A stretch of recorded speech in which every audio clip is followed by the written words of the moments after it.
Selamat pagi anak-anak, salam sehat untuk kita semua. Jumpa lagi dalam pendidikan agama Katolik dan budi pekerti. Pada pagi hari ini kita akan bahas tema tentang tanggapan atas pewartaan Yesus.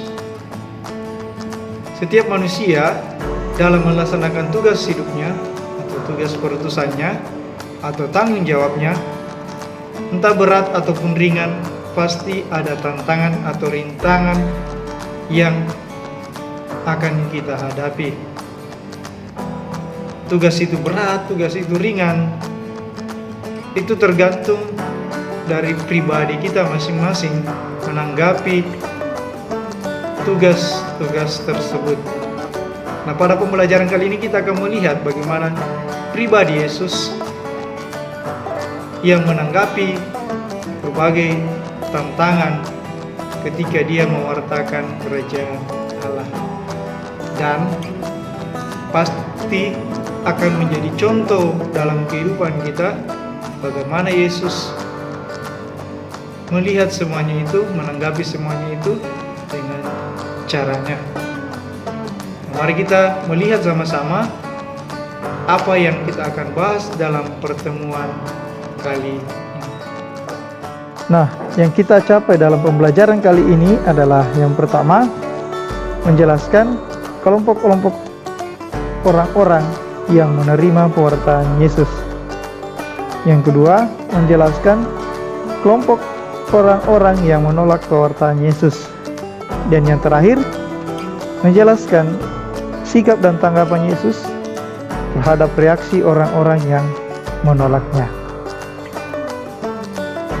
Nah, kita masuk pada langkah yang pertama, adalah kelompok orang-orang yang menerima pewartaan Yesus.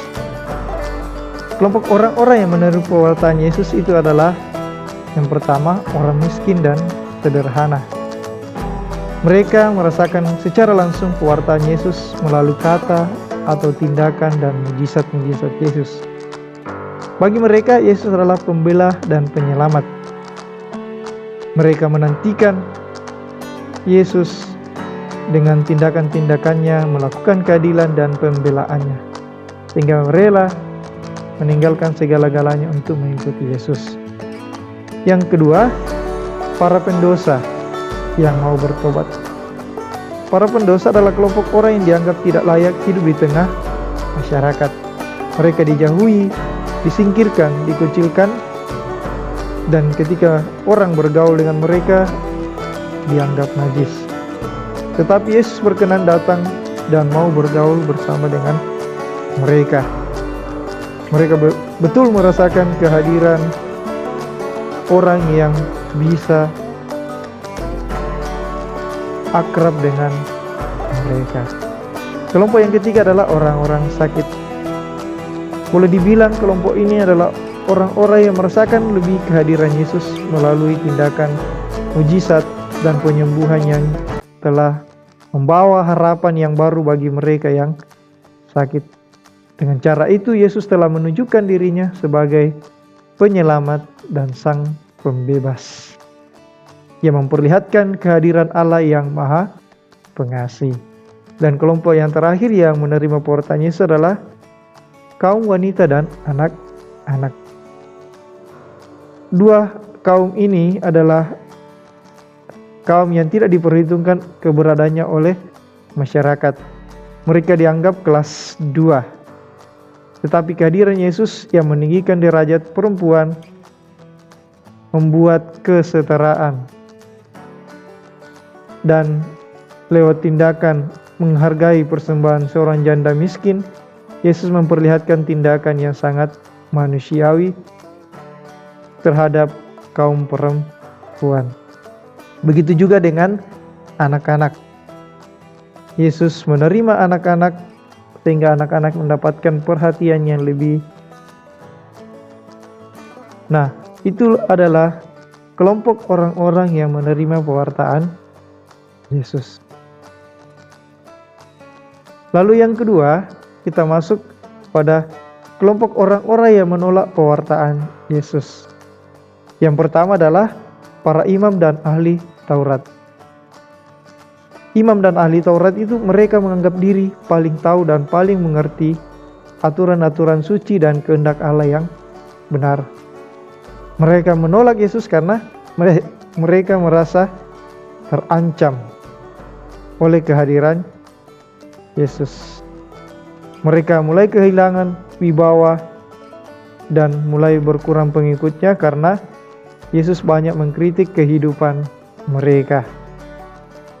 Lalu yang kedua adalah orang-orang Farisi.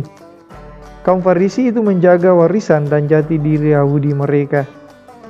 Mereka menyoroti ketaatan pada setiap pasal dan hukum dan sangat memilih-milih dalam ketaatan mereka. Bagi mereka, Yesus ini merusak tatanan hidup sosial dan masyarakat yang sudah mapan. Mereka menolak Yesus karena Yesus mengadakan tindakan penyembuhan pada hari Sabat dan membiarkan murid-murid memetik gandum pada hari Sabat yang menurut mereka melanggar aturan.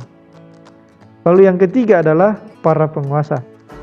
Mereka menolak pewartaan Yesus karena mereka takut akan kedudukan, kehormatan, dan mereka lebih mementingkan tentang kedudukan, kehormatan, dan kekuasaan itu dibanding tunduk kepada kehendak Allah. Dan yang terakhir adalah orang-orang kaya dan mapan. Mereka menolak pewartaan Yesus karena mereka takut untuk meninggalkan segala yang mereka miliki, termasuk harta benda, kekayaan, dan kemapanan hidup. Mereka menganggap bahwa semuanya itu masih mengikat diri mereka pada kemewahan duniawi. Nah, itulah orang-orang yang menerima dan menolak pewartaan Yesus. Nah, bagaimana dengan kita? Apakah kita masuk kelompok orang yang mau menerima pewartaan Yesus? Ataukah kita masuk pada kelompok orang yang menolak pewartaan Yesus? Silakan direfleksikan.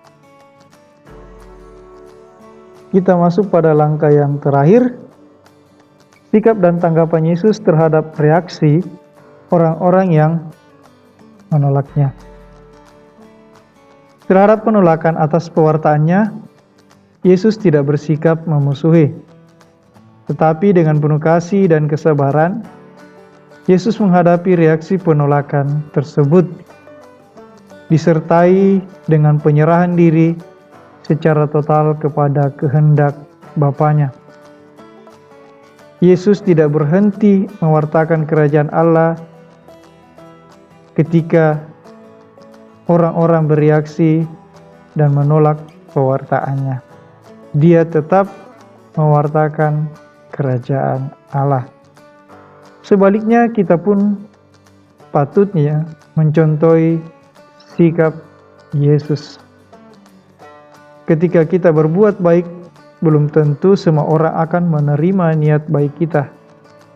Pada mereka yang menolak dengan cara yang amat kasar sekalipun, hendaknya kita senantiasa bersikap sabar dan penuh kasih dan menyerahkan diri kita kepada rencana dan kehendak Allah.